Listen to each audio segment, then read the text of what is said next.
Is this someone? Is it you?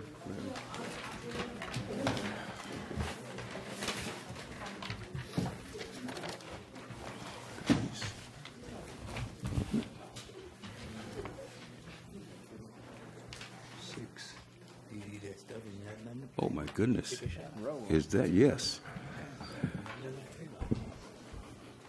Good evening. Notice was given, legal notice was given that this regular meeting of the mayor and board of all the persons for this Thursday, March 8, 2018 at 6 p.m. in the courtroom at City Hall. The agenda, we're going to have our call to order, moments of silence, and we're asking Councilman Shaw to give us our invocation, and we're asking Mayor Pro Tem Moore to lead us in the Pledge of Allegiance to our flag. Call to order. We're going to stand and observe a moment of silence.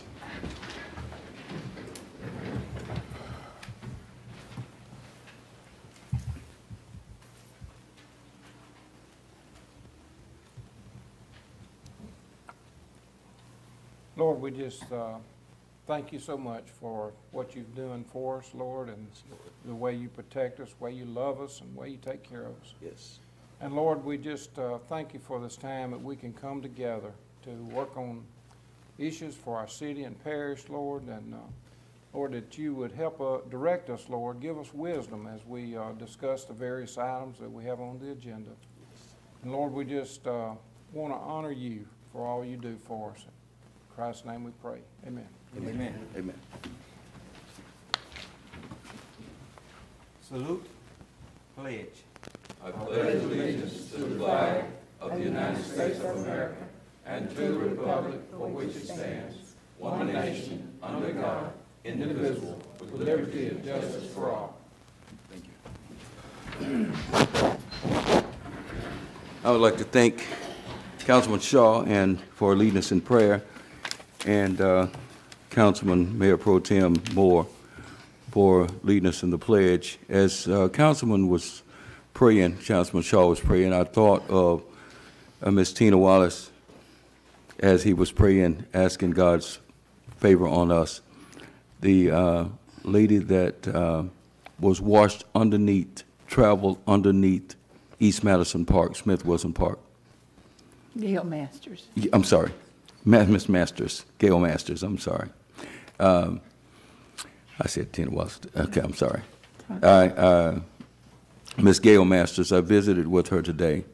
That is one miracle. I wish you could see the hole that she traveled in. It was a drain that's on Elm Street that goes under Elm Street. It's about this wide and about this tall, and she was trying to save her nephew, I believe, and who was hanging onto a pipe about to be washed, and she was trying to get some debris out to hopefully let the water go, and her foot slipped, and she traveled almost the length of 2 football fields underneath the park, totally underneath the park, and came out over by Dr. Russell's office.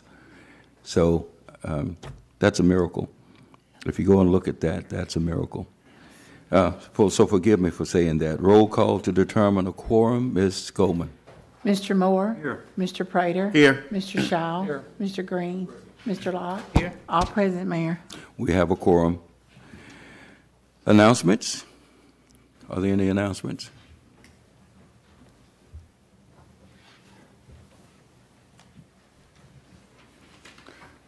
I would like to announce the fact that we have LED, Louisiana Economic Development, coming to town on the 14th to certify 2 sites for us, to certify a site. The International Paper Company site, we asked them to come and certify that site so it can go on the state's website, the LED website, so that people all over the world who are looking for approximately 120 acre, 113 or so acre site with rail will have access to that information on the site. And then we have another site that 2 more sites that they're coming to look at, so that we can make those sites public and available. Any other announcements? Another announcement, we have the National Park Service coming in, I believe on the March 20th. The National Park Service is assisting us in redesign of our parks and enhancements so that people will, we can make the most of them, and their services are free. So they've got architectural, engineers that do this topographical stuff and planning, and that's going to be a public meeting on the 20th. So please look for information on that. Ma'am? 5 p.m. Okay. It's going to be at 5 p.m. on the 20th. So please mark that on your calendars.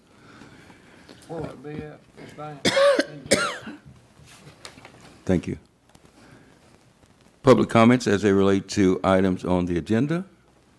We have, can you come up, please, and state your name and address? It's nice to see you. Thank you. My name is Lois Jordan, and the address in the side of the city is 1906 Cooper Lake Road, which is known as the Prep Center Preschool. Okay. And I appreciate the time to speak tonight. I'm going to ask Mr. Floyd to train the camera over if you can, sir. Okay. I come tonight to appeal to you for the children. March 1st, there was an active shooter in our area near the school. Recently, there have been other active shooter concerns in the area of the school. And once the general public notified the facility, we contacted the city. At that time, the question was, how did you find this out? Well, how we found out was general public. But at that time, we took the decision to lock the doors because we did not know where the active shooter was. How did you say you found out? Just general public that had, I guess they might have been near at the shooting, maybe Johnny's or something like that. And grandparents are quick to call and to just let us know. So at that point, it was through just the public eye that notified me personally and notified the center, and we took actions to lock the doors.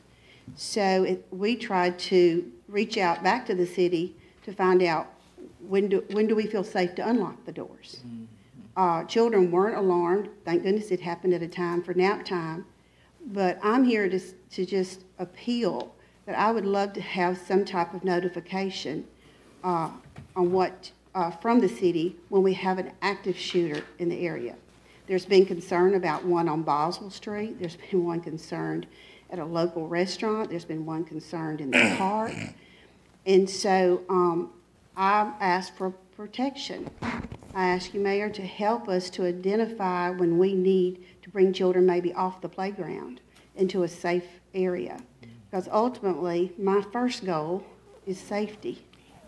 And so I'm just asking that, I know I brought something tonight. I use Notify My School. So it's a very low cost. It's a text message that I text parents if we're going to be closed for weather or something along that. I can let them know anything. If we had to evacuate the city, I would let them know where we were going. We have an action plan. We have a plan for tornadoes. We have a plan for the fire drill. We have a plan to evacuate our facility. But we need a plan to be safe, to know when to lock in. The only other time, we're 45 years old this year, the Prep Center. I remember one time we had to lock in because there was a black bear in the area. But times have changed. And ultimately, I'm asking you to help me, to notify me, so I will know that there's a need for me to take an extra precaution to secure safety for the children in my care and adults in my care. There's another app called Remind.com. It's free. I'm sure there's others also, but I would just ask you to look into that so that we, schools, and other public facilities that pay taxes feel that we're being protected by knowing to take an extra measure. March 1st was scary for me because all of a sudden I feel helpless and not knowing exactly what to do to protect my babies and my staff. So I'd just like you to consider that. And also, while I have your attention, I'd like to let you know about something. It's called Kids First Morehouse Community Coalition for Young Children. And I can leave this information, but it's a grant available to place at least 12 lending libraries where children, if you read more, you're apt to succeed more. So trying to get books in the hands of young children. And Prep Center put up the first one. You're welcome to come by and take a look at it. But it's not just for Prep Center enrollees, it's for anybody in the community to come by and get a free book and return it.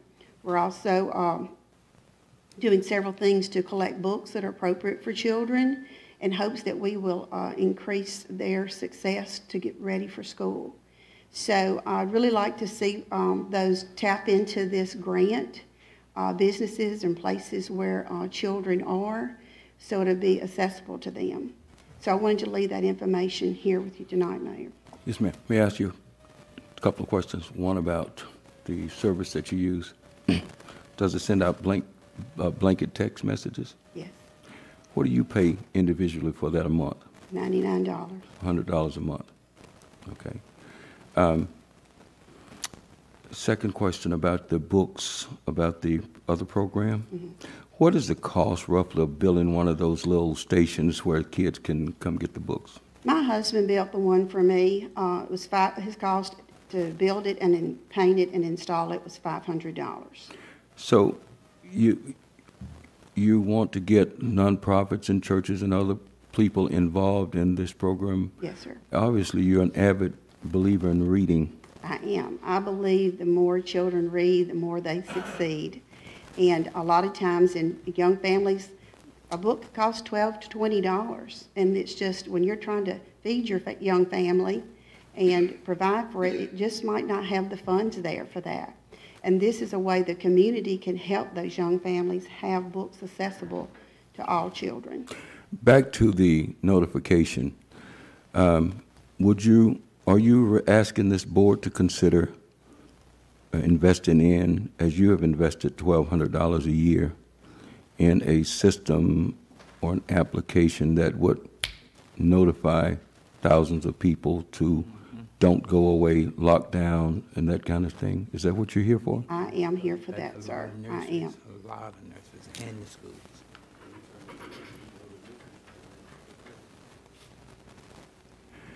Well, I'd like the council to consider, Because You we know. got a lot of nurseries yes, throughout we the do. city. And this is what the app that I was trying to propose would have done. We could have Look at that again. let the chief of police say, lock down.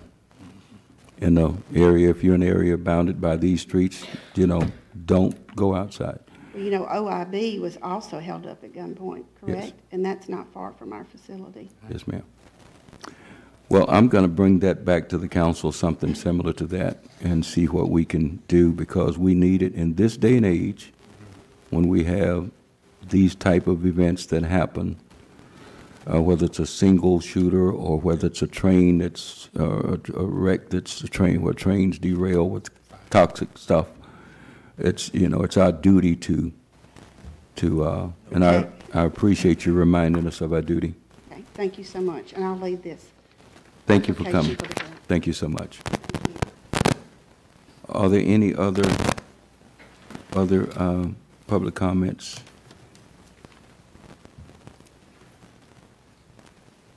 Okay. Approval of the, item 5, approval of the minutes of the regular meeting held on February 8th, 2018, and special meeting held February 22nd, 2018. What So is your moved. pleasure? It's been moved by Councilman Locke, Second. second by Councilman Shaw, that the minutes be approved. Any discussion? All in favor? Aye. All opposed? The minutes are approved. Finance Committee report, Resolution 18-1759, bills and claims for the month of January 2018. Councilman Shaw. Yes, Mayor. First off, I'd like to welcome Ms. Goldman back. She's been off for a while, and we're just so thankful to have her back and doing well. Wonderful. She needs a standing ovation there, Councilman, No, because no. she's But I do invaluable. feel at home now. We appreciate you and all that you do for the Well, city. thank y'all. Y'all really had in my prayers, and I thank you, God, for that so much. Amen. Okay, a finance committee report, I think that should be February. Yes. No, sir, it Oh, was January because we just closed February a while ago, Okay. but we didn't have the agenda ready. Okay. But we are officially giving you January's report in your packet. Okay, Next month, you'll have probably two, maybe. okay. Well, we've reviewed the one that we have, and we recommend that we approve this. Second that motion. It's been recommended, that was a recommendation. Can you make the motion, Councilman? I make that motion, Mayor. It's been recommended by the chairman of the Finance Committee that we approve, and it's been moved by Councilman Mayor Pro Tem Moore. Do we have a second? Second. Ms. Goldman, you have, There is the bills and claims is an error that was for February. yes. Right. Okay. That's what you, yeah. We will make that correction. Where's Ms. Jordan? I read that. That's 7. Okay, thank you, Ms. Okay. Goldman, we appreciate it. So it's been moved by Councilman Moore, second by Councilman Shaw. Councilman Shaw. Any discussion? All in favor? Aye. All opposed? The item is approved. Item 7, Ms. Goldman, Revenue and Expense Report. Mayor, this is a new item that the legislative auditor wants us to put. This is the revenue and expense for January. February, we just closed it today. Next month, you may have 2 of them to catch up. And everyone has received that. That's right. It was in your packet there. Okay. Is there any action needed on that, Ms. Goldman? No, sir, it's just a report. Just a report. Item 8, Delinquent Occupation License Report, Ms. Goldman. Mayor, we just wanted to get y'all, our deadline for occupational license was February the 28th. We're fixing to send out reminders, but we did provide y'all with a list. So we're just trying to keep this current. I'll start calling after work and try to get them in to try to get our revenue as much as we can. But this is just a report and requires no action. Okay.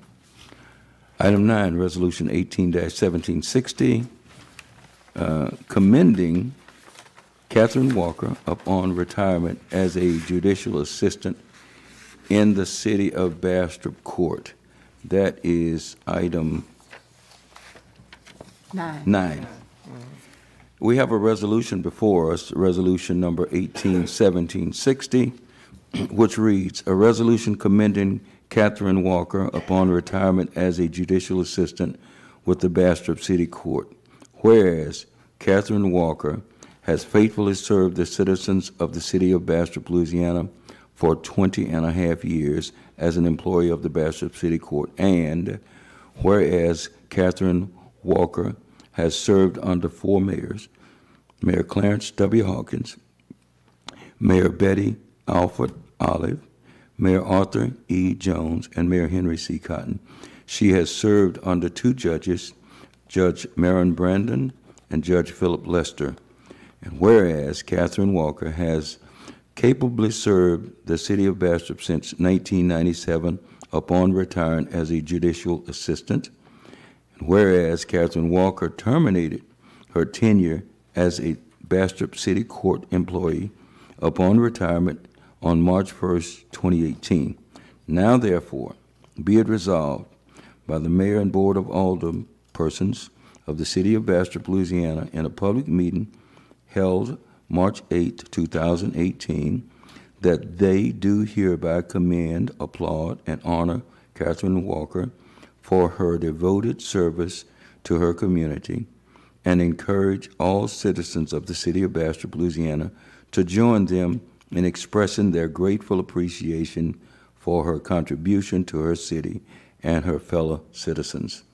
This resolution was read in full and passed unanimously on this, the 8th day of March 2018, the final vote being as follows. What is your pleasure? Do we have a... I move that we approve resolution 18-1760. I second. It's been moved by Councilman Shaw, second by Councilman Locke, that we approve Resolution 18-1760. Any discussion? All in favor? Aye. Roll call, Miss. All opposed? Roll call. Mr. Moore? Aye. Mr. Prater? Yes. Mr. Shaw? Yes. Mr. Green? Mr. Locke? Yes. All yeses. That is unanimous. The resolution is adopted. Thank you. And we hope that Ms. Walker told me that she was going to go and enjoy her grandson. So a lot of us wish we could do that. Okay. Item 10, Ms. Katie Purnell. Hello, Ms. Purnell. How are you? I'm good. How are you? It's always good to have you come before this council. Well, And I'm glad to be here. Before you start, I want to ask you a question. Okay. You gave everyone these cups with the little Ritz in it, and I'm the only one that ate mine up. Do you? No, you're not. Oh, I'm not? Okay. I thought I was the only one. Well, I'm glad I was not the only one. But thank you so much for your kindness and your thoughtfulness to this you. city. You're Thank you welcome. very much. You're welcome. Well, I don't want to take a lot of your time tonight, but I did want to just come before the city council and kind of give you an update of what Morehouse Community Medical Centers is doing and has going on within our parish. We just celebrated our 10-year anniversary as a company. And for those of you that don't know, we are a nonprofit, federally qualified healthcare center. Our mission is to provide affordable access to healthcare for the residents of Morehouse Parish. We've also expanded into Union Parish and have some school-based health centers in Ouachita Parish. So in October 2007, we started with one clinic site here in Morehouse Parish, and we had 7 employees. And today we have 10 locations and employ around 73 people. So we've had quite a bit of growth over the last 10 years. So recognizing that we've had a lot of growth, we reached out to Kay, who's here. She didn't know I was coming, but she was very instrumental in helping us find a site to build a new office. And so I worked with her and Jimmy Christmas, and we purchased the movie theater property at the end of last year. And so it's our hope within the next couple of years that we will have a beautiful new healthcare facility site on that property. So I just wanted to let y'all know, if you had not seen, that I guess y'all, the for sale sign's down. We did board it up for liability insurance reasons, but we do intend to develop that pretty quick. So just wanted y'all to know that information if there were any questions about who had purchased that property. I think, also submit a packet that has an economic impact study that's done on our health center and the impact that we have on the economy here. This is where our corporate office is. And then we do have a kind of short video that just kind of does a history of our 10 years that I had asked Ernest if he would play for us.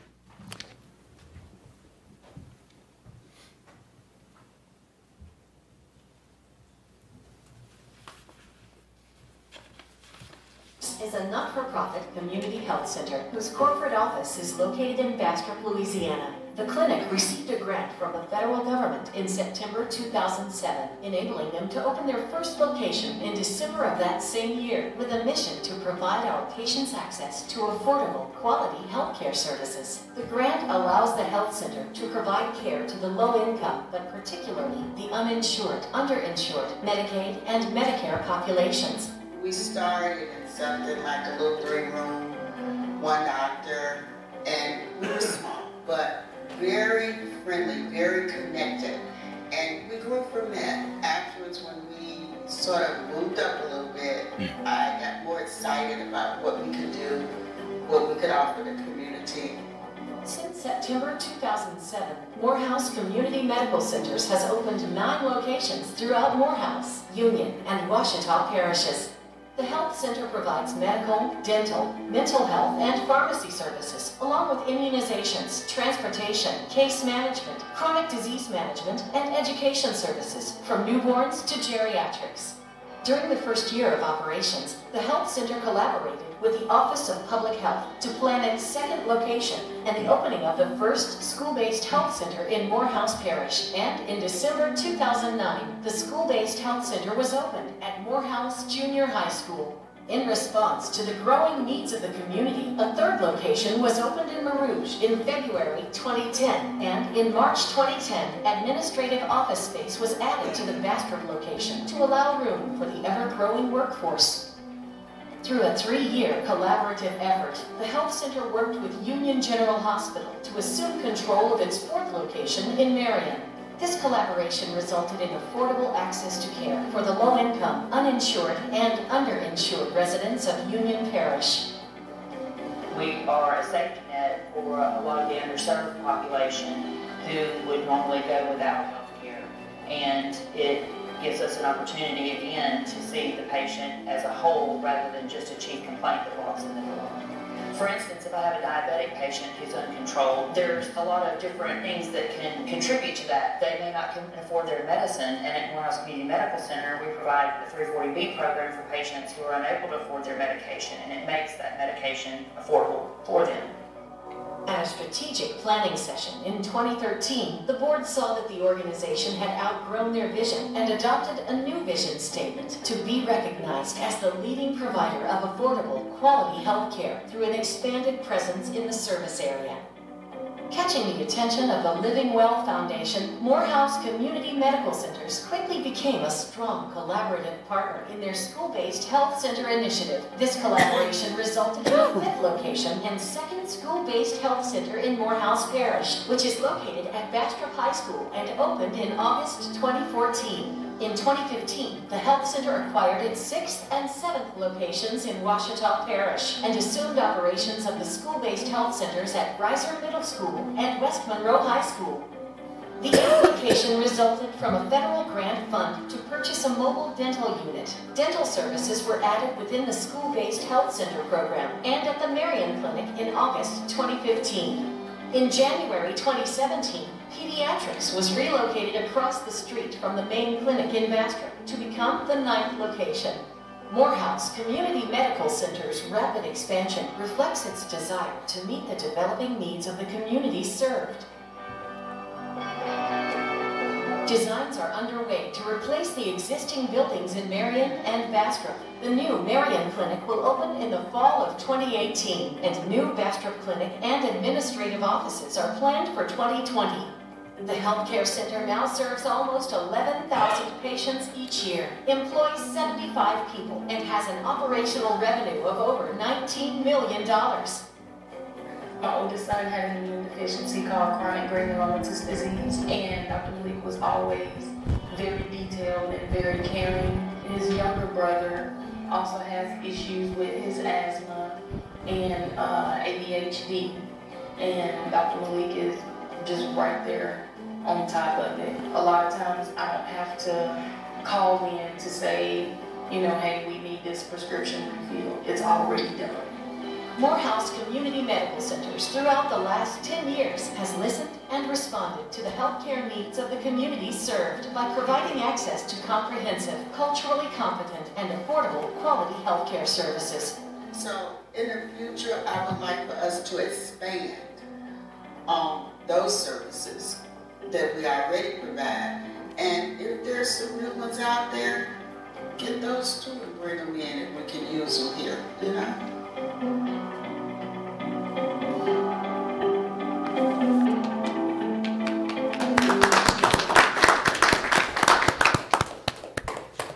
Are there any questions? Councilman? Sounds exciting. Well, I'm getting ready to retire. Y'all hiring LPCs? I do have a position for a LPC open right now, actually. Okay, give me 3 weeks. Thank you, Ms. Pennell. Thank Ms. you. Pennell, we can't say enough about how proud we are of this organization, the Morehouse Community Medical Centers. We are so proud of you, and we're just glad that you are expanding but staying home. So we're just you know, I mean, I don't have words to express how appreciative we are of what you're doing and the economic impact. Your economic impact is tremendous on this parish, and thank you so much for the jobs that you provide, your vision. So please congratulate everyone at your organization, and let them know that we stand behind you, and anything we can do at the City of Bastrop, we're willing to do. Okay, I will do that. And then also on a side note, and I wasn't prepared to do this, but the lady that spoke earlier, I'll give you the $1,200 to pay for the system to yes, do the ours community is a little notification. more than hers because our capacity is like 5,000 people. But you will make that contribution? I will. To $1,200 toward that cost? I will. I think it's important. I think it's important for the community to have that and to get notified, especially the daycare centers and things like that. So I will commit to that. Yes, ma'am. Well, I will revisit that with the council in our next meeting. Is that okay, Councilman? Great. Okay, because we had already saved $1,800 a year, and that's $3,000. And we will let you know. Okay, just let me know. The progress of that. You do? When you let me know you can do it, I will get you a check. Yes, ma'am. Okay. Thank you. Thank you.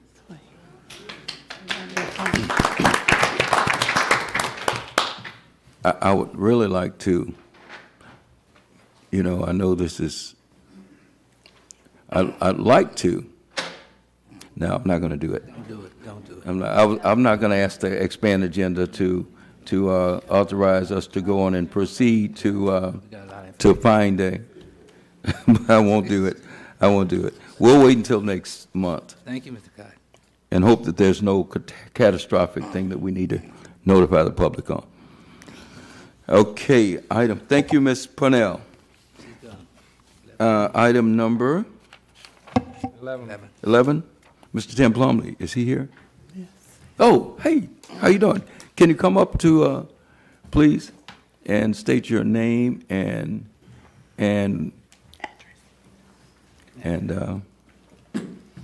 did any of the councilmen go on a tour of our physical plant back here that does the heating and cooling? I did not. You did not get a chance to? Mr. Locke, did you go? Yes, I did. Okay. Mr. Prater or Mr. Moore? Didn't get a chance to.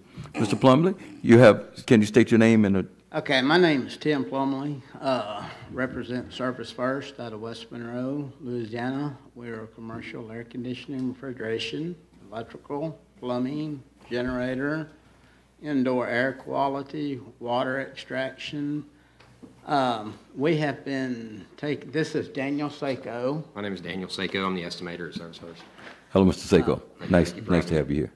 I have just a little bit about Daniel and I. I have 35 years experience in the commercial air conditioning and refrigeration. How many of y'all buy your meat and stuff from Walmart? I'm the guy that keeps it cold and froze. We have been servicing this building approximately 20 years now. Your chillers, your generators through all your fire stations here, the mechanic shop, and all that.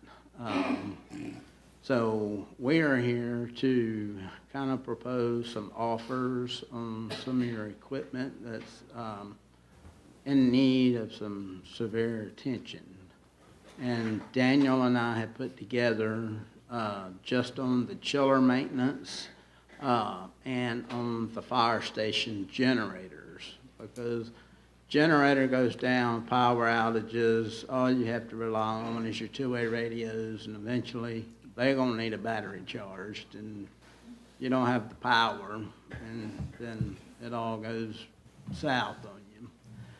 So Daniel has put together some prices, he and I, and I'm going to turn it over to Daniel on the chiller.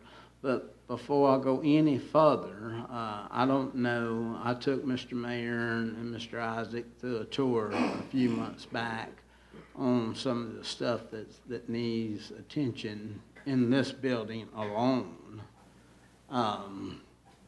just for instance, your boiler's still working. It is a 1973 model. Okay, your chiller, it's all done by water. That's what keeps the building cold.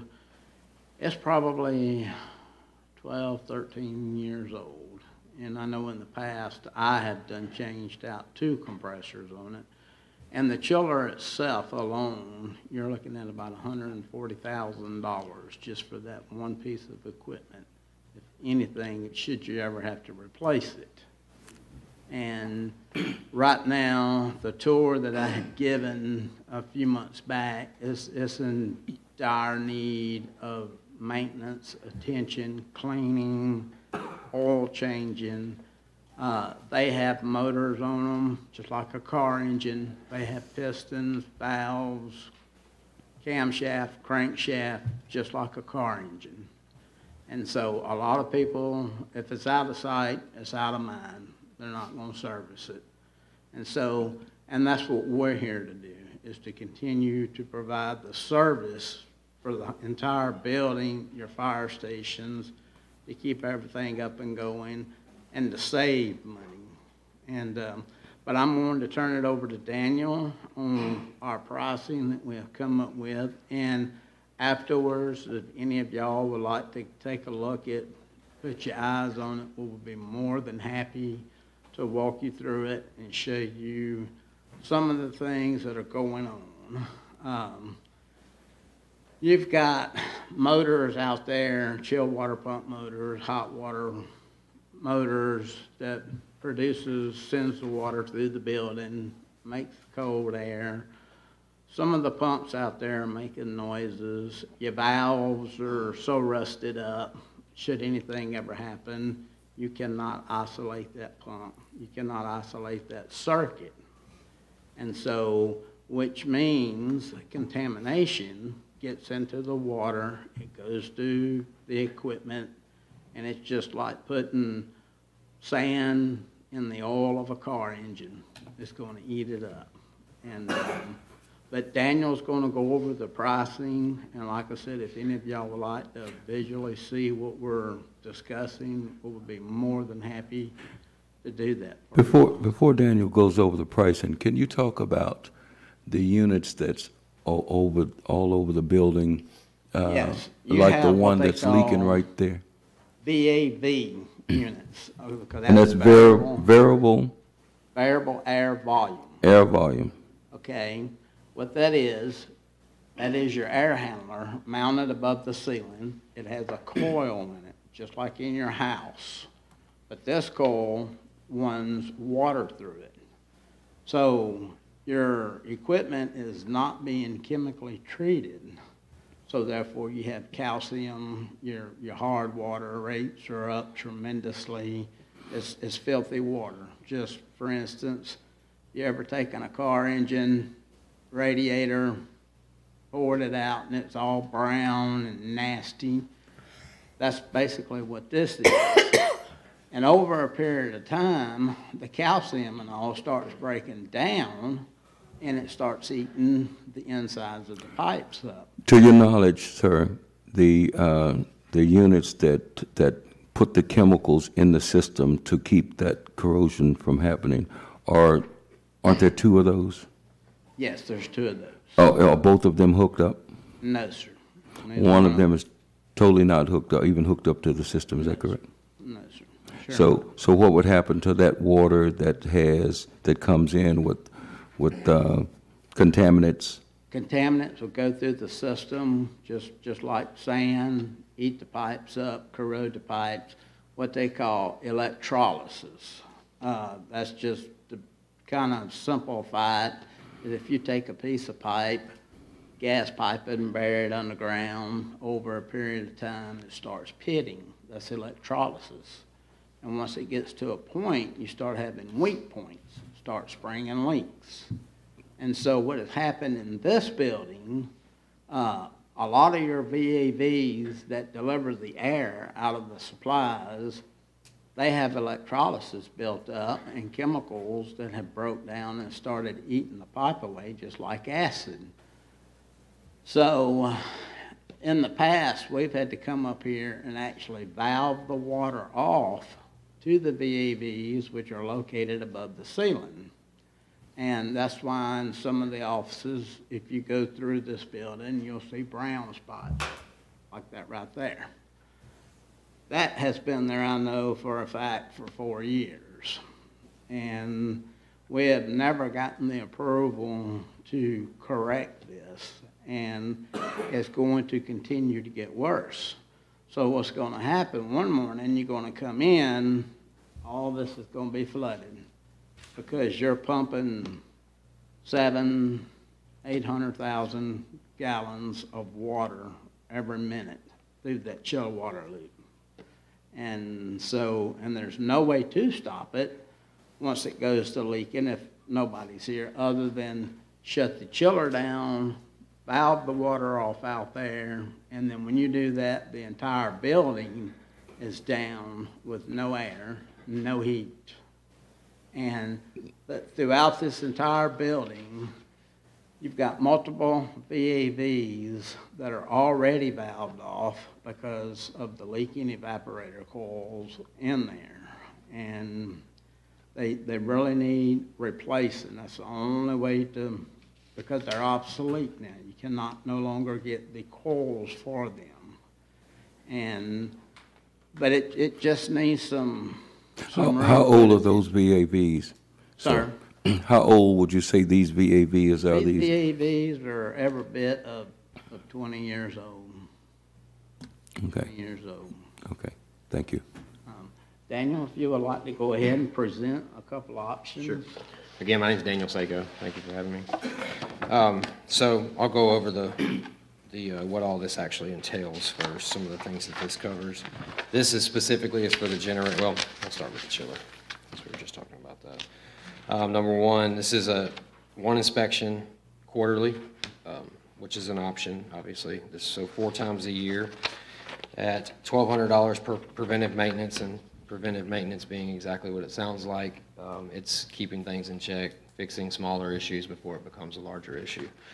That's cleaning all motor housings, cleaning the water tower once a year, cleaning the condensing units, all strainers, flexible couplings, oil levels, tension, belts, lubricate all moving parts, check the refrigerant and systems, which is your Freon charge, inspect and adjust temperature controls, safety controls, refrigerant controls, checking all valves, and, of course, your overall total cleaning and housing, heating surfaces and stuff like that. So for 4 times a year, standard cleaning will be for both the evaporator and condensers, with removal and reinstallation of the hail guards. And he could probably explain a little better, but in order to actually clean those things, you have to physically remove the hail guard from it to be able to get up underneath it and really give it a good cleaning. And if I may interrupt, sure. The cleaning that we're talking about is the coils outside. Okay, what they're designed to do, just like your house unit. I'm always having to refer back to residential.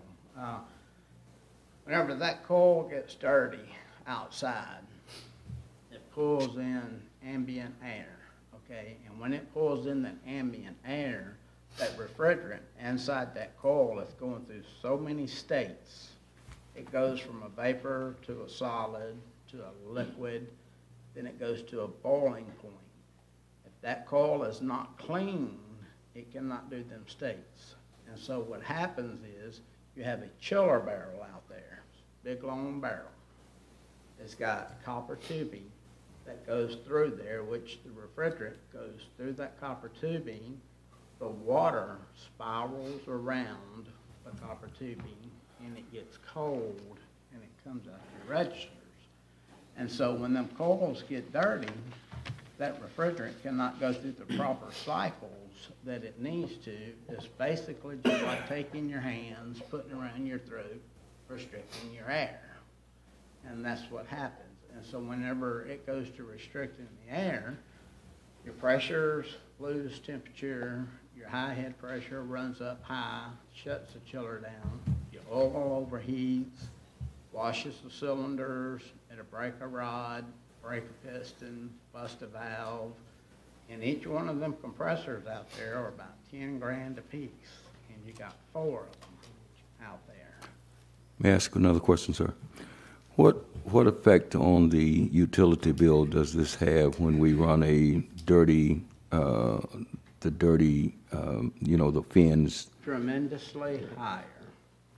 So it works the compressors higher, works the compressors more? It has a higher amp draw because it'll Yes. actually, it's under a heavier workload because the compression ratio increases. So we're burning more electricity than we Burning more need electricity, to do. your compressors are running twice as hot. Right.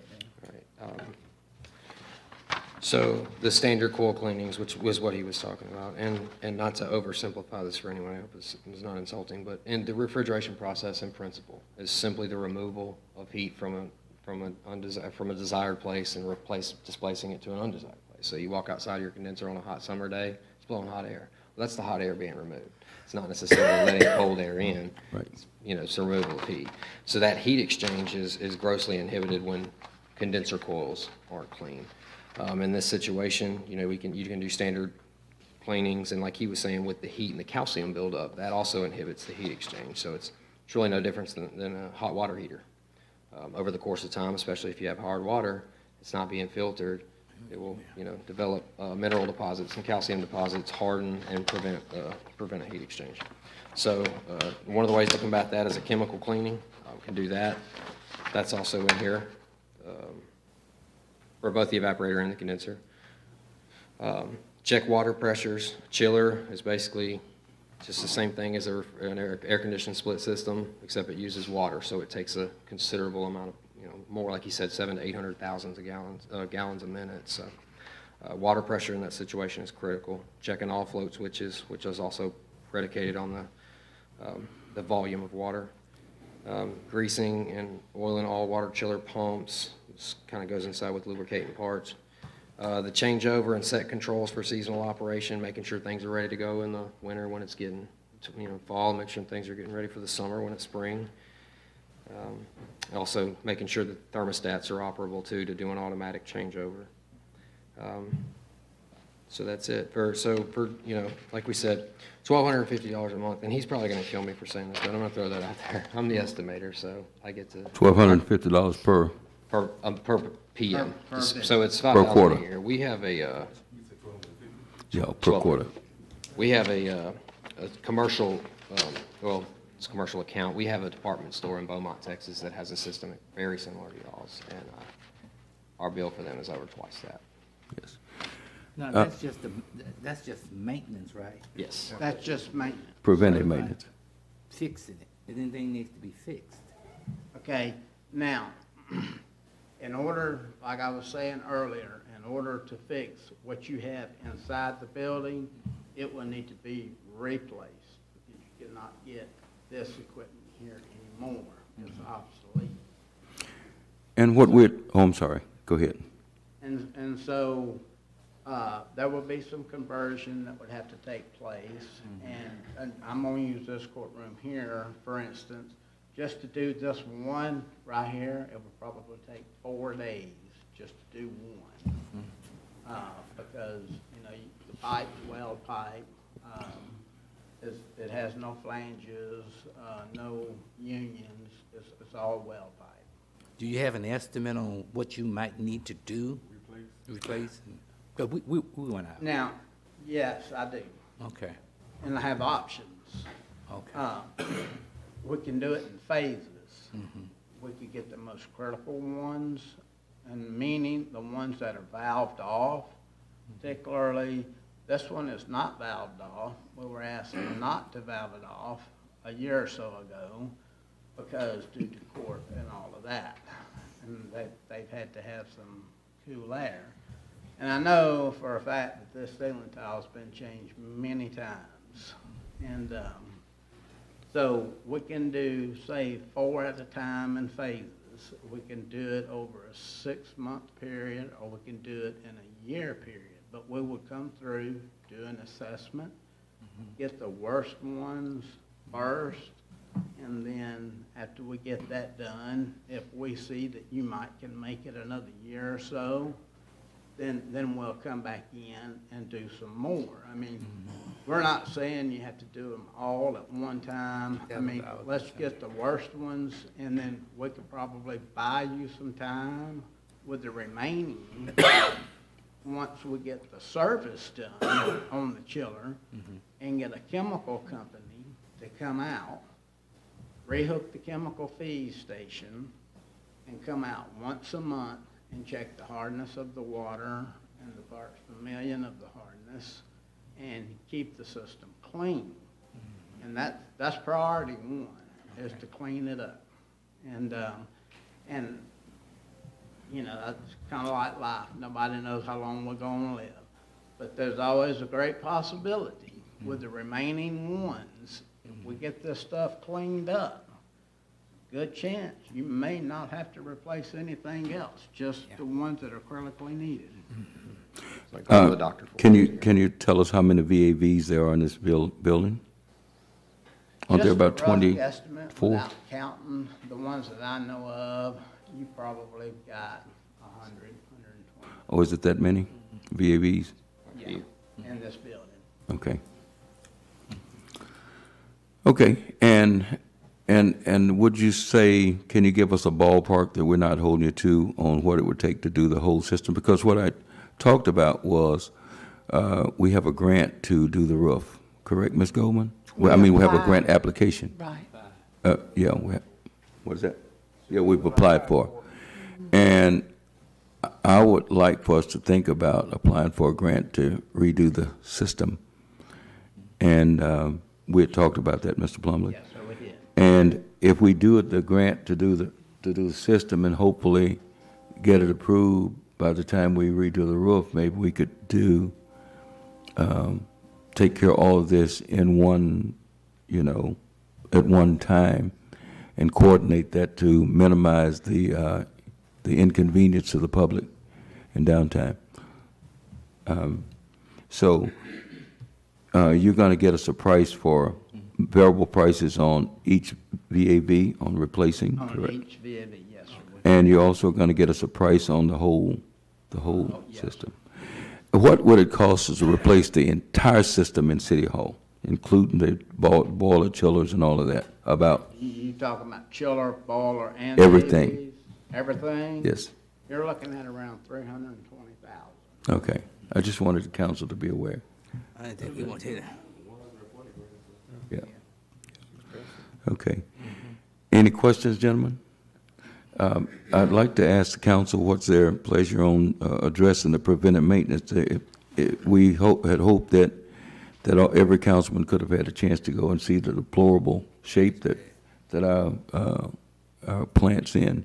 May I say something? Yes, sir. Okay, right now, your chiller out there, it is so plugged up. Right. The coils are plugged up. It's starving for air. And we're not even in our summer months yet. And if it continues to go like it's going, it's going to start dropping compressors. And you got 4 compressors, like what they call tandem. They share the same oil line, the same suction, the same liquid line. If you have one compressor go out, it's sharing the same oil line. So what happens is there's no way to valve it off. So if it goes out, it's going to contaminate its brother compressor. So therefore, you're looking at 2 compressors a pop. That's exactly what just happened at the Capital One building here in Bastrop. Yes. Okay. Two compressors went out, but consequently it disrupted the entire system. This entire circuit is 60 tons, and that's. And right now we haven't switched over to the compressor because we were still in the winter cycle, so we're operating on the boiler. Yes. And would you recommend us getting this preventive maintenance done before we switch over? I would recommend you to get it as quickly as possible. So in the original proposal, if I may, in the proposal, I pre-selected some months, and those are arbitrary. You can move them to whatever suits you best. February for your winter PM, May for your spring, but like I said, any of that is is fluctuatable. And then part of the preventive maintenance is preparation for that. So every year, every quarter and every year, we would roll into our spring PM preparing for the winter, for the summer months. Okay. And like you said, a lot of that is condenser coil cleanings, and that, yes, that does also lower your electricity bill. And honestly, we're talking about if I had enough time, I could probably sit here and mathematically quantify how this will actually save you money. I know it's like, well, we have a budget, $5,000. I know that's a tremendous amount to try and appropriate. It's just latent cost that you don't necessarily see on your electricity bill, but in the long run, it does pay for itself, absolutely. $5,000 a year. How is that payable? Is it payable in 4 payments of $1,250? Or you need the $5,000 up front? We could do it either or. We could break it down per visit, which we have a lot of customers that do that, and then we have customers that say, let's just go ahead and pay for it, get it done. That way, I don't call you, you call me, and that's what we do. Y'all don't have to call us when it's time for a maintenance. We call you, schedule it with you, let you know that we're coming. Because our computer software, it automatically pops up whenever anybody's maintenance is due. It automatically pops up, and then our expediters at the office, they'll call you and say, look, it's time for your preventative maintenance. Would Monday be okay? Mr. Gray, can you come up, please?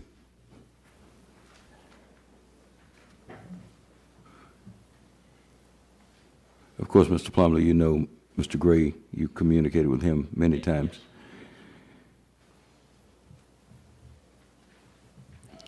And I believe that the day that Councilman Shaw, you guys were scheduled, something happened, and I wasn't able to make it. Yes. But I'll be glad to get with you and look at it. Yes, sir. Another time. Okay.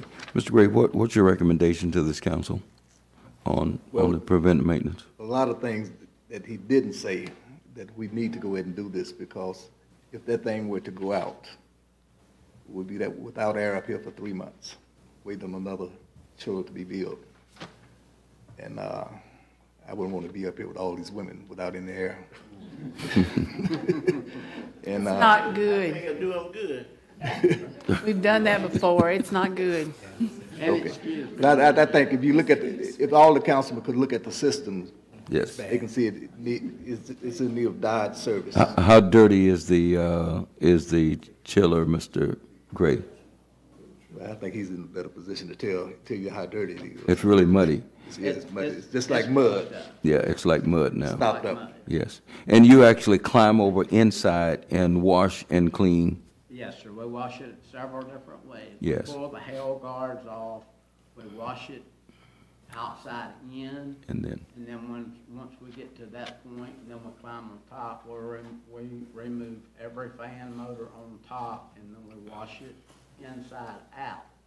And that's a 4-step thing. We do it 2 times in a row. Yes, and we also have some other issues with the transformer that's leaking. I don't want to say too much. There are councils over there telling me don't say another word.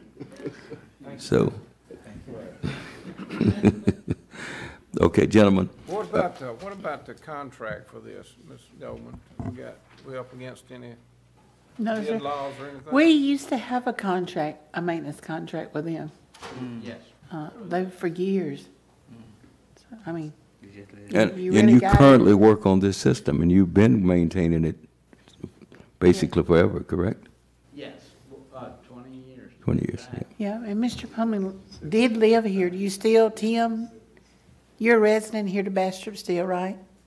I live in Delhi, but Okay. now we do have techs that live just down the road from you. So, I mean, liability-wise, it is not pleasant. Now, I'm cool because we have a different system. But the people that work upstairs and the police department, department is hot as I don't know what, because they don't have a second floor over them. And it's not good. One summer, we end up buying 2 compressors. Cost us $60,000. We fixed one, and then the other went out right after that. We had people that couldn't work for a week or so. That's not good. It's not good. My question is simply, do we have a problem awarding these guys a PM contract? Which, I just want to make sure we're doing it by the rules. That's all I ask. And we've had it before with them. Yes. I think, can we get it done legally? Legally, it's a service contract. It's a service contract. Okay. You agree with that, Mr. Pierre? What about Mr. Pierre? You agree with that?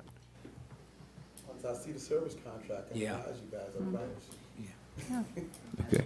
You may approach and show them your contract right there.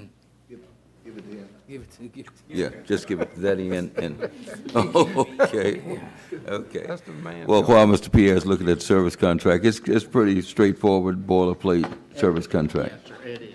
Yes, okay. And we also brought with us the contract for the chiller and for the fire department generators, and for your generator here and the dispatch room. Okay.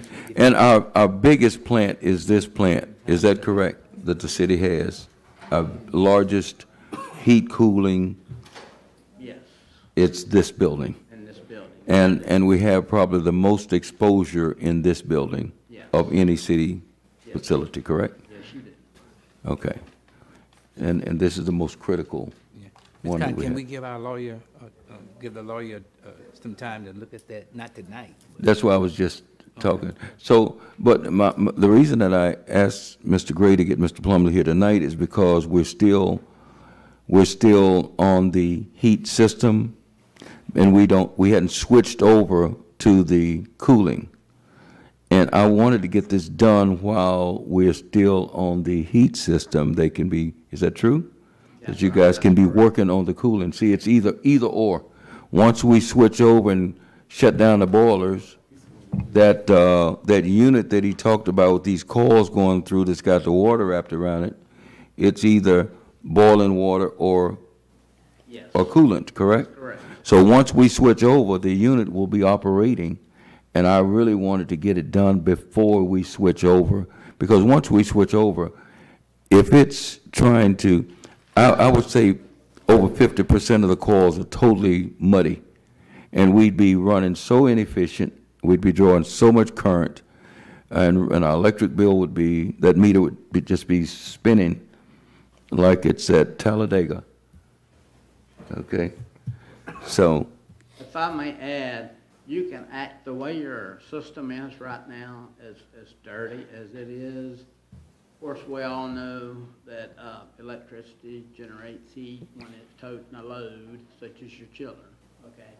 When that chiller is overamping and struggling to cool, your electrical wires that run from that chiller to your main breaker panel, they generate heat. And over a period of time, this copper stranded wire, over a period of time, it's going to go to breaking down. And then once it breaks down, it's just like a match in a can of gasoline. It'll catch fire, it'll short out, it can short out in the conduit, or it can travel back to the main distribution panel and shut your whole building down due to electrical. And upstairs, it's so hot now in Parks and Rec. Those ladies have been coming down stairs to try to get a little relief. Jay came down today looking for some cool air. I got a fan, Dick, and you don't need no help. Young man. You work like that khaki sheet? Okay. But I would like for the council, while Mr. Pierre, to act tonight because hot weather is upon us. This is the end. I would like for you to at least conditionally agree that if the council finds no problem with the contract, that we go on and get this maintenance done, preventive maintenance, because I really don't want to take a chance on us blowing compressors and you know, there's some urgent stuff out there that once you see it and you see that we're not chemically treating the water that's in. Can we at least give him the weekend to look at that, Mr. Kyle? Well, we'd have to wait until our next meeting, which is in what, March? And then if we approve, we're talking about 12. Well, oh, okay, but look, can you authorize one cleaning then? Can we authorize one cleaning, just a one cleaning on a service without the contract? Can we do that? Can we do that? Can we authorize without a contract? That's the next question. Yes, we can. We don't need a contract to call you out and do a preventive No, maintenance. you do not. No, Yeah, you follow yeah. the- So, can we go with that? And then we'll wait on the next meeting. But I think it's important that we get this cleaned now. And it's $1,250. It might save us $60,000. You never know. Okay. So we'll at least do that, and we'll bring this up at the March meeting. Mr. Pierre, you don't have to rush to do that, sir. Okay. Is that okay with you guys? Can we entertain that in, yes, sir, Mr. Daniel? Yes, sir. So we really appreciate you coming. Thank you for having me. Yes, sir. And I was thank born you. in the city of Bastrop. Is that right? Morehouse General Parish, 1985. Wow. Oh, yeah. Just a baby. 1985. My goodness. Is he, Mr.? Yes. Thank you, sir. Now, if y'all want to go ahead and authorize that one cleaning, I can have my crew here Monday. We're going to take a vote on that right now. Okay. Okay. To authorize one cleaning, what's your pleasure, gentlemen? To authorize one cleaning. I so move, Mr. Cotton. Mr. Locke has moved. It's been seconded by Mayor Pro Tem Moore. Any questions or, any discussion? All in favor? Aye. All opposed? So if you can be here as soon as you can. Monday morning, sir, we will be here. Yes, sir, and we will revisit the contract at our next meeting. Okay. Okay. Thank you so much. Give it to the lawyer. Okay, great. Thank you. Thank you. Thank you, gentlemen. Okay, next item. We're almost there. Discussion, action. Archon Information Systems LLC Civic Source contract with the City of Bastrop. Mr. Pierre has reviewed the contract with Civic Source. Well, I'd like to, am I doing this? Okay, yes. We have a skid steer with the mulcher, and we want to clean up some lots. And, Thank y'all. yes, sir, thank you. Appreciate it. And Expanding the agenda? I thought that was a discussion action. Discussion action, okay. It's on mine. 12. What's yours say? That's it. Discussion. That's Discussion/action. no city source we have. We're on item 12. That's what you- 12? What do you have?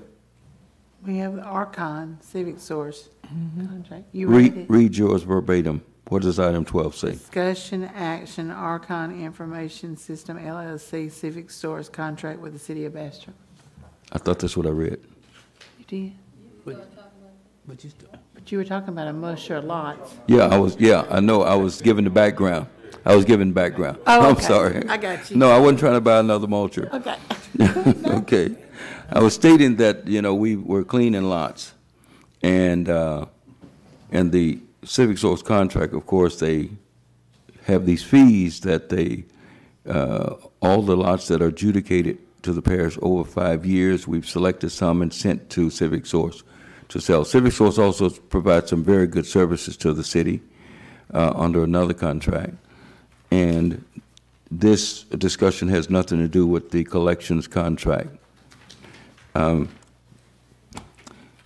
it's my observation that since we are trying to clean more than 30, 40, 50, 60, or maybe 100 lots, the ones that if we take that machine, that $120,000 machine out and put it on a lot that's a Civic Source, listed with Civic Source, we're going to mulch it and we're going to clean it up and get all the growth out off of it. And we may not get our money because Civic Source sells. And when they sell, someone interested in a piece of property, you pay $850 for them to call an auction. And if they call an auction, as Mr.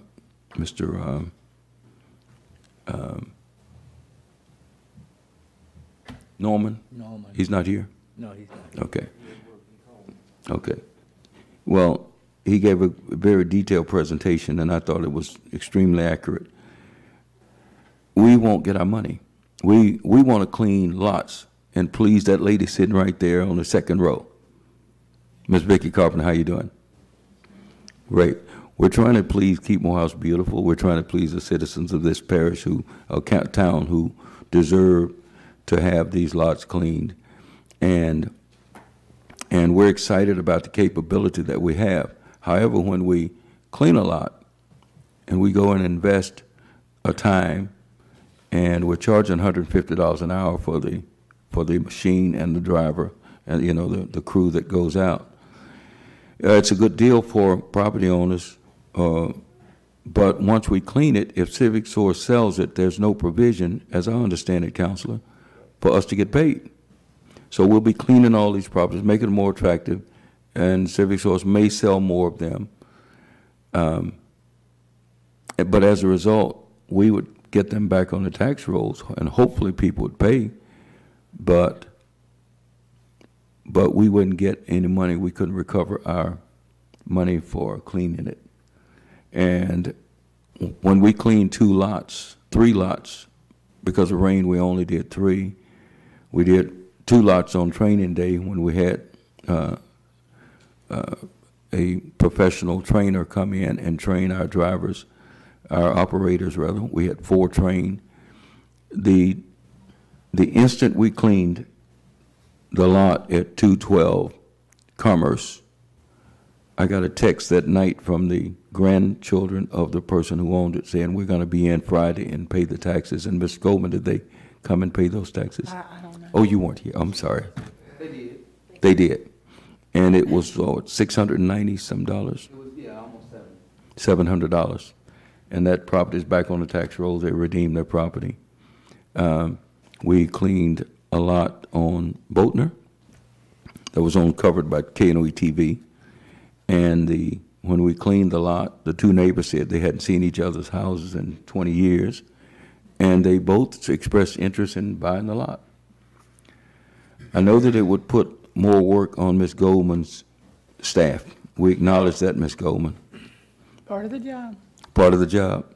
But it would put more work handling these properties.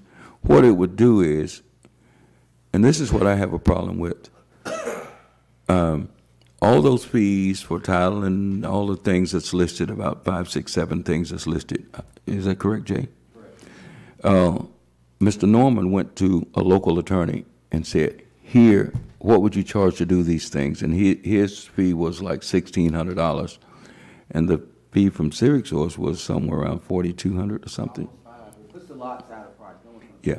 Yeah, these lots, they're not worth $5,000. Yes.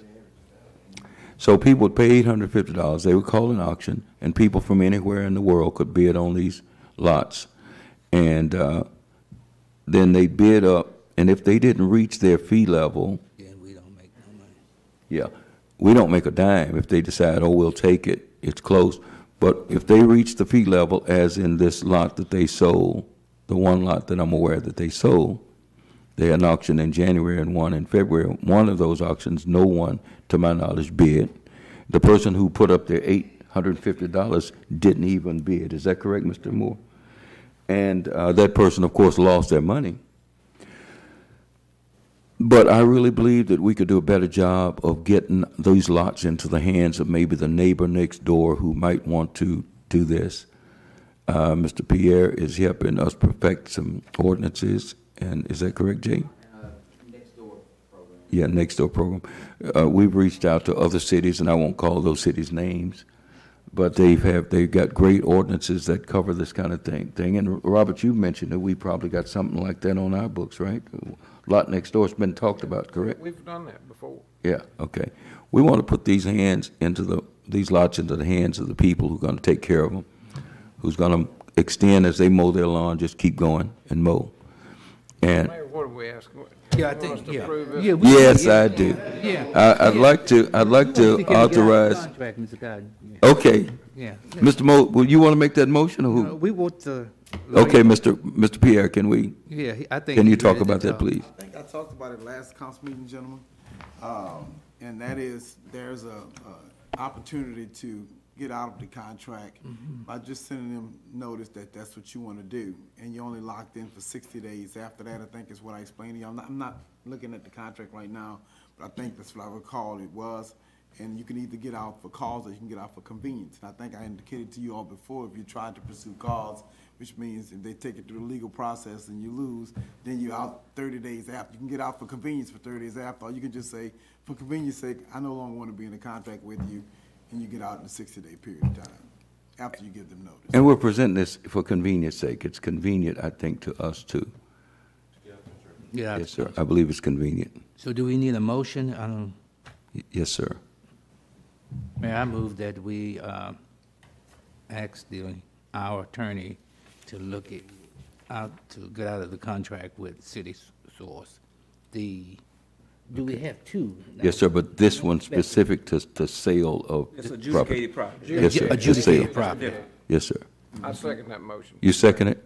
Been moved by Mr. Locke, second by Mr. Shaw, that we direct the council to submit the proper Paperwork.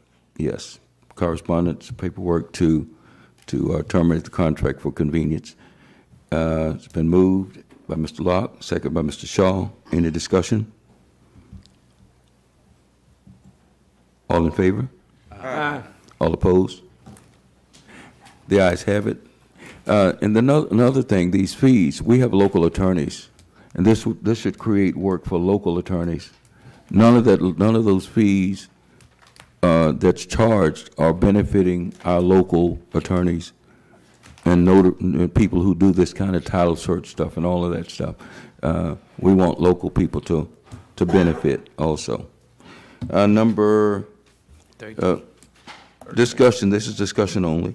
Bastrop Industrial Development Board. Ms. Kay King, can you come, if you will? Ms. King, you sent me a PowerPoint yesterday, the day before? Yes. Yes, because you didn't know our staff was in the same webinar, right?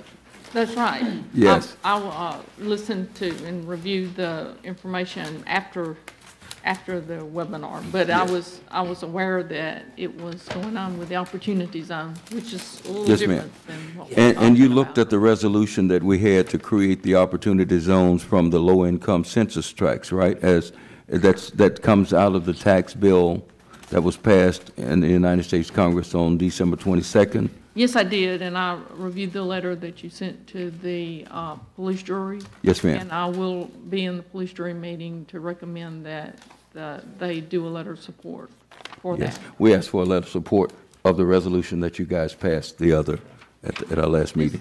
This program is very similar to a program that we had back at the end of, that ended in 2009. It's very similar, but has some other opportunities in with it. But to the renewal community, I don't know how many of you remember that we had the renewal community, but it offers some tax incentives and things to people that want to invest and develop properties and develop businesses in the city of Bastrop, and I think even in the parish too as well. But I think most of the census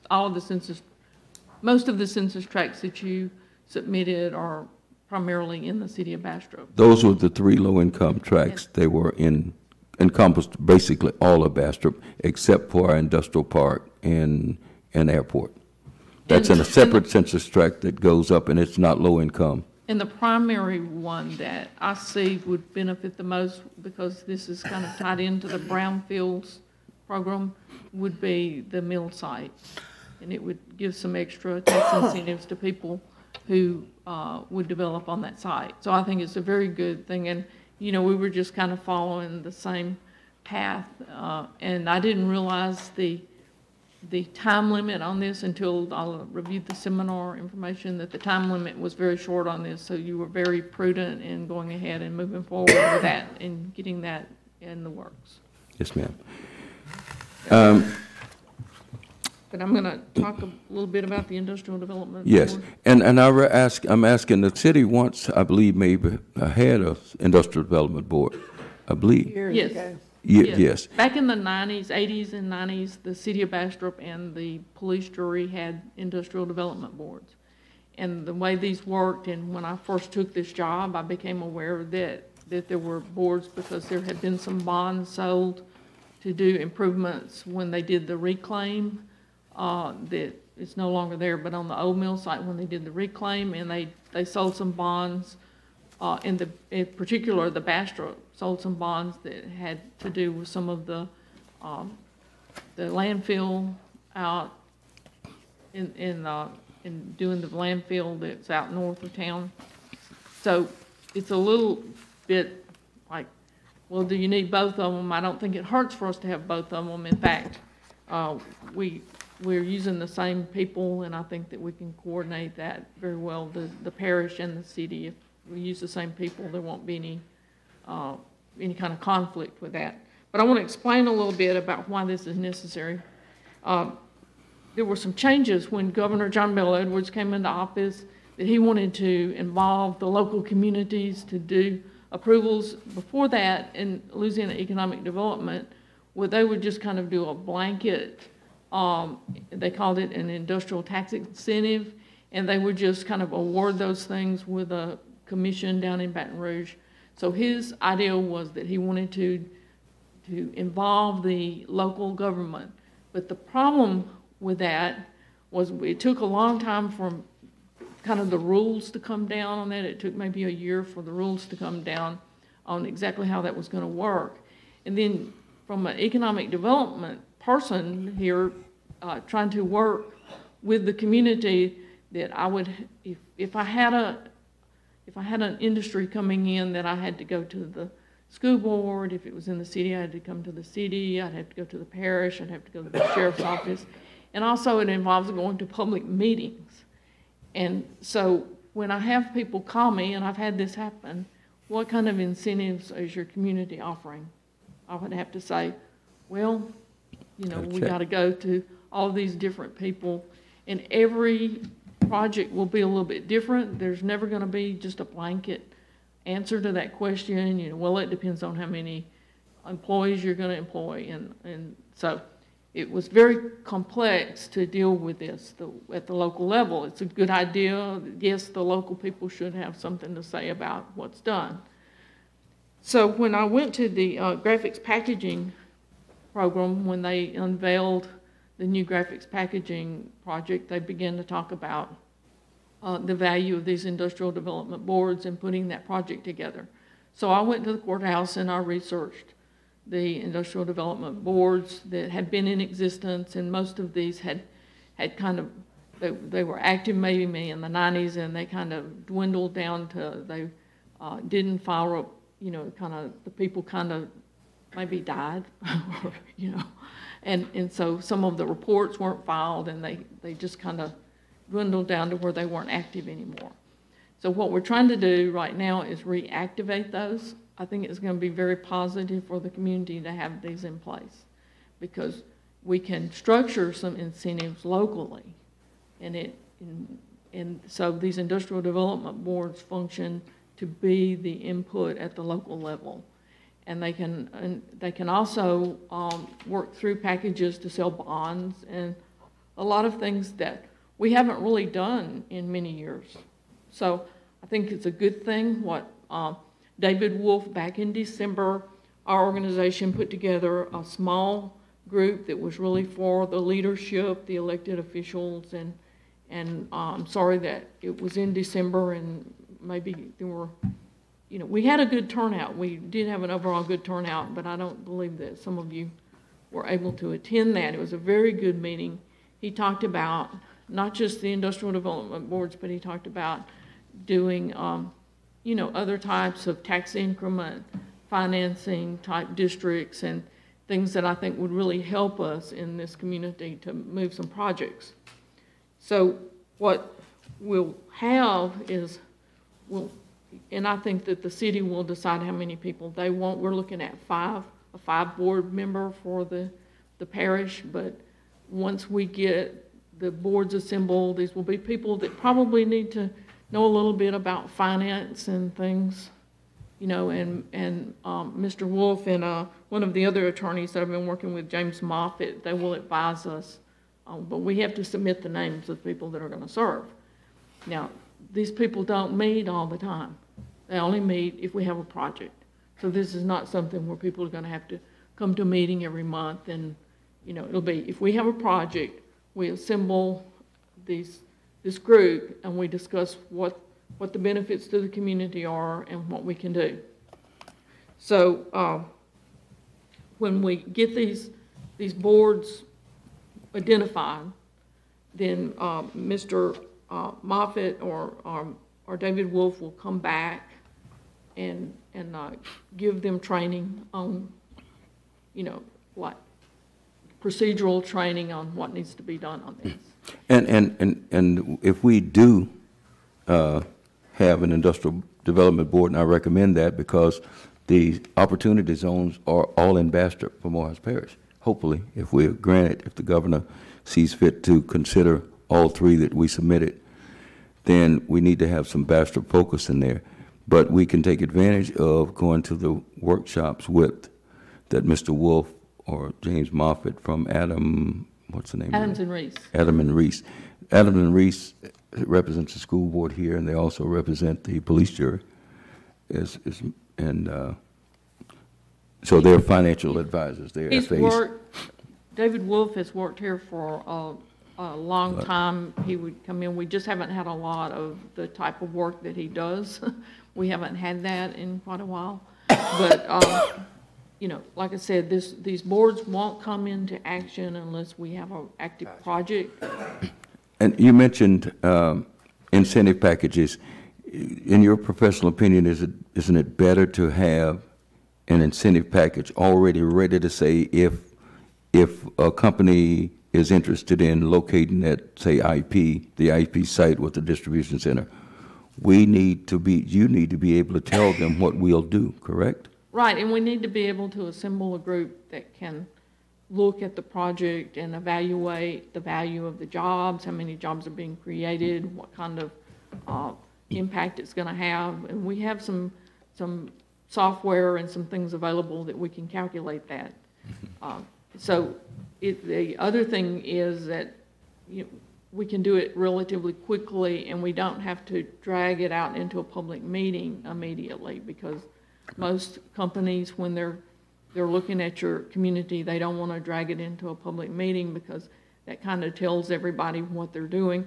It also is bad for the community, because if we have a prospect and we drag it out into a community meeting and it gets on the news, well, then every other parish or state around. And in many cases, the state of Louisiana spends a lot of money to identify these potential companies that might come to our town, and they really don't like you spilling the beans and telling the whole world who they are. It's not being secretive for the purpose of not letting the public know. It's secretive because there's intense competition for these projects. Right. Any other questions for Ms. King? Councilman? Okay, Ms. King, we are going to take all of your statements under advisement, or will you be willing to come back next meeting? I'm going to ask the council to establish a 7-member industrial development board for the city of Bastrop. I want each councilman, if you so choose to support this, to think of someone that you would like to appoint, because we need 7 because we don't need 6. So I'd like the privilege of appointing 2. We want a good board and, people who understand these types of, And I'd just like to add that when we had our meeting, I think it was on December 10th, that I had people come up to me and tell me that this was the best meeting they had ever attended. And yes. So if we get these guys back, we can possibly do the parish and the city at the same time for saying how they work. It's well worth your time to come to this and listen to it. It was the best workshop. Ms. Carpenter was there. We had a good time, didn't we, Ms. Carpenter? It was a great workshop with a lot of a lot of education on how to get economic development in your community, creative ways to do it within. So, Ms. King, Ms. That's it. Okay, did I get it right? I flubbed on one name earlier. This Yeah, was just I discussion. will come back. I will Okay. come back. Okay. So, gentlemen, that's what I want to ask you all to consider is having a City of Bastrop Industrial Development Board, because we're going to have hopefully, three opportunity zones with the 3 census tracts that we have, one containing the mill property, one containing the garment plant, and the other containing Southwest Bastrop and Maplewood subdivision. So, Ms. that's Kay, it. next week, or next meeting time, please share with us how these are going to work with all of the boards that we got. We already got 2 boards in place. Which boards are? MIDA and, No, MIDA's not a board. MIDA's a nonprofit. pardon? MIDA's a nonprofit. Well, that's what I'm talking about. We need to No, but understand what- this is at a governmental level. This is at a governmental level, and it's not a taxing body. This is not an organization. This is not something where you do taxes. This is not any kind of district or anything that creates taxes or collects taxes. This is strictly a review committee, and it only meets when we have a prospect. It will only be called into action when we have that company call and say, hey, this is, so we're not going to do another month to Yes, month. ma'am. And there's very little communication between the parish and the city. Very, very, very, very, very little communication with the parish and the city. And I believe that the city with these 3 opportunity zones will have our hands full, and we need the direct attention that only city people can give. Yeah, and we intended, in talking with the parish, we intended to have representatives for the city, but it doesn't hurt anything to have 2. And as far as large acreage tracts, many of the requests that I get are for 300 acres or more. Which are not, it's hard to do that inside the city limits right. of Bastrop. So in some respects, we have great opportunities outside the city, but then we don't have the utilities and things in place in some of those areas. So it's kind of if this job was easy, I guess anyone could do it. You wouldn't need me. It's not easy. So I work on that from the standpoint of trying to get utilities and things into places where we have land, and then in the city, I work like I did with Morehouse Community Medical. She had a need. I saw a building that was not likely to be redeveloped into a movie theater. I mean, those movie theaters are struggling, and the population has shifted. So those are the type of things I analyze, and I try to put people into an idea or throw out an idea that they can work with. So, thank you so much for coming. Item number 14, adjournment. So moved. We're moved. Got to riding around seeing the condition of our ditches. We're gonna try to get a little machine or something. Are you asking for the agenda to be expanded, Mr. Prater? Talk about road. It's just pitiful. So you think did the flood the other day prompt you to Yes, see? yes. Some of these ditches we can address now. Can you talk to your microphone? Some of these ditches we can address now. For that lady to have to go through that, and in the future, we don't do something, there's gonna be some other people going down these ditches. And we're gonna be on the biggest liability we ever had. Okay. I think Mr. Red brought up a machine or something that we can get, a little minor machine or something to help clean out these ditches. Mr. Gray brought up if the agenda was expanded, we could discuss this, Mr. Prater. Did you make a motion? Yeah, I make a motion. Mr. Prater made a motion that we expand the agenda. Second by Mr. Green, Councilman Green. Can you state what the purpose of expanding? Purpose of expanding is get some type of a little small tractor, something to clean out these ditches with. Are you saying that the item that we probably won't get on the USDA grant that we applied for, is that what you're looking for, that Mr. Gray requests? Mr. Gray, can you come up, please? I believe that's what you're requesting. Yeah, he talked about something one night, a little small machine or something. Well, it's a smaller backhoe type. It's on tracks, and it can go. Huh? Yeah, we look into it and try to get it if it's not too expensive. Mr. Gray, you had requested a Small track hoe. small track hoe. You probably need to pass your motion. Okay. Okay, thank you. Okay. It's been moved by Mr. Prater and second by Mr. Green that we expand the agenda. And as you know, we have to have how many votes, Ms.? All votes? So any discussion before we take the vote? All in favor? Roll call, Ms.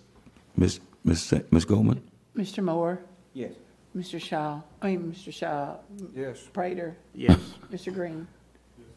Mr. Locke? Yes. Was that all five? That was all. Okay, so the agenda is expanded. Mr. Gray, can you continue, please? Yes, I have a question for a small track hoe, but I also would like the council to understand that even though we may get this machine, this boiler can only hold so much water. Our drainage can only hold so much water. We have gotten a lot of it in the last week. So if we get this machine, don't expect the problem to be solved. And Mr. Gray, when we rode around, you and I and Mr. Prater the other day, we went to, and not just the other day, we rode, and the observation that we came to the conclusion of course, is that when the water, say in Eaton area, when it goes under the bridge on Camel Street, it slows down. Slows down. So the water gets to the parish fairly rapidly. But we have so much growth in these canals until it inhibits, and we're going to ask the parish to look at Stalking Creek and those creeks so that the water will rush. I know back in the 70s they dredged Stalking Creek, the pup ditch as we call it, all around from Henry, above the townhouse, crossing Henry Street at the townhouse, and going around and coming back around, and going on out past Henry Street. It crosses Henry Street again, down by, about a quarter of a mile from 165. Okay, and it goes out to Stalking Creek. Hopefully, someday maybe we can get it redredged again, because certain areas in Bastrop didn't flood until the growth came back, in my opinion. But what Mr. Prater's talking about, the neighborhood ditches.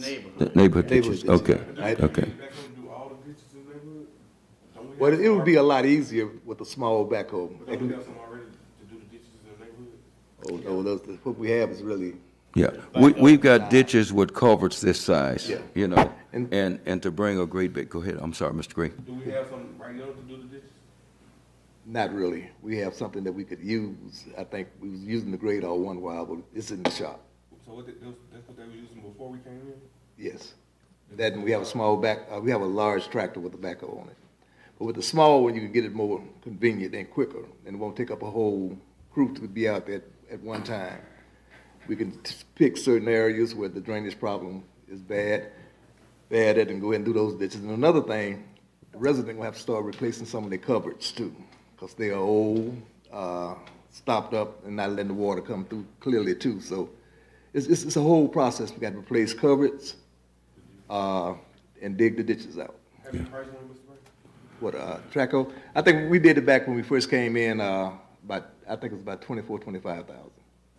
You'd have to bid that though, right? Yes, we're gonna have to bid it. Make sure. Yes. That'd be what I'm saying. Bid it. Have to go out to bid. 3 quotes. Oh, yeah. Because I think that ditch over on, what's that? Baker, couldn't no regular tractor get in there.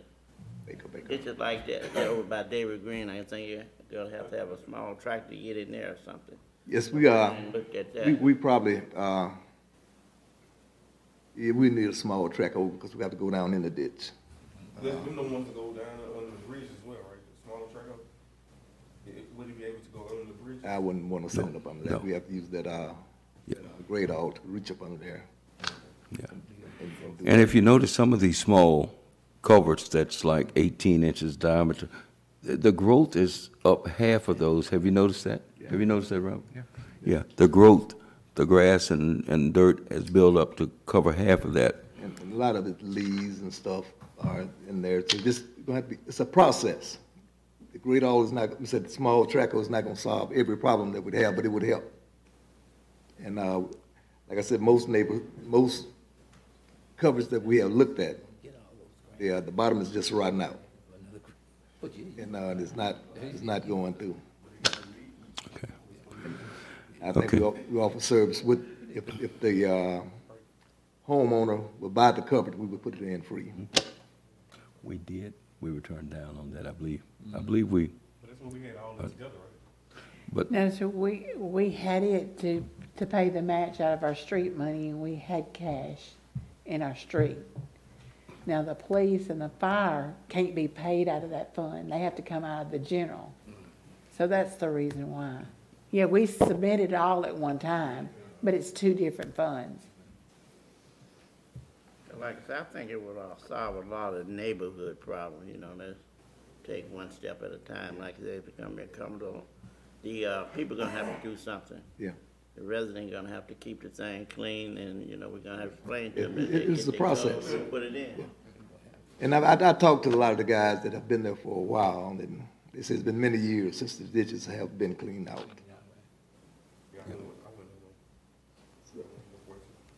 okay, what's your pleasure, gentlemen? Anyone have a recommendation? We gonna look into getting the bids, Yeah, we need to, we're gonna have to get the bids. Okay.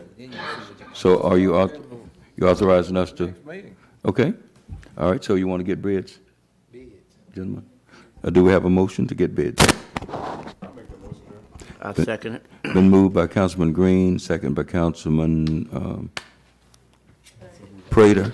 I told you at dinner you didn't want my vote for that tonight.